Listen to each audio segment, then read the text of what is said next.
تو سر یہ مختصر سیرت الرسول، اس کے اوپر آپ مولا علی والا چیپٹر نکالیں سر، اینڈ پہ جا کے آتا ہے مولا علی کے اوپر چیپٹر، سیرت الرسول لکھی ہے اور ساتھ خلفائے راشدین کی بھی لکھی ہے انہوں نے۔ خلافت حسن کے اوپر انہوں نے چیپٹر مانگا ہے، اس کے بعد صلح حسن کے اوپر انہوں نے اس کے اوپر کنکلوڈ کیا ہے، اور حضرت حسن کا خطبہ نقل کیا ہے جو انہوں نے معاویہ سے صلح کے بعد دیا تھا۔ اس خدا کا شکر ہے جس نے ہمارے ذریعے تمہارے پہلوں کو ہدایت بخشی، یعنی انہوں نے کہا کہ تمہارے باوجداد کو اللہ نے ہم بنو ہاشم کے ذریعے ہدایت دی اور ہمارے ذریعے تمہارے پچھلوں کا خون بند کیا۔ آج بھی ہم نے قربانی کی ہے اور اپنی مسئلہ چھوڑی ہے، قتل و غارت سے بچایا تمہیں، وہ دوزخ کی آگ سے بچایا تھا اور یہ دنیا کی آگ سے بچا دیا۔ سب سے بڑی دانائی پرہیزگاری ہے اور سب سے بڑا عز بدکاری ہے۔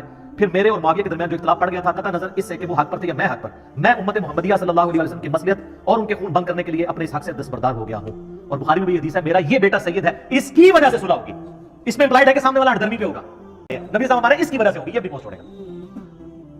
پھر معاویہ رضی اللہ عنہ کی طرف منہ کر کے فرمایا، میں نہیں جانتا کہ یہ تمہارے لیے فتنہ ہے یہ حکومت یا کچھ مدت کے لیے اس میں تمہارے لیے فائدہ ہے، یعنی دنیا میں کچھ فائدہ اٹھا لو، مجھے نہیں پتا اللہ نے تمہیں آزمائش میں ڈالا ہے۔ تو یہ دونوں باتیں نہیں، آزمائش میں بھی ڈلے اور فتنے کا بھی شکار ہوئے۔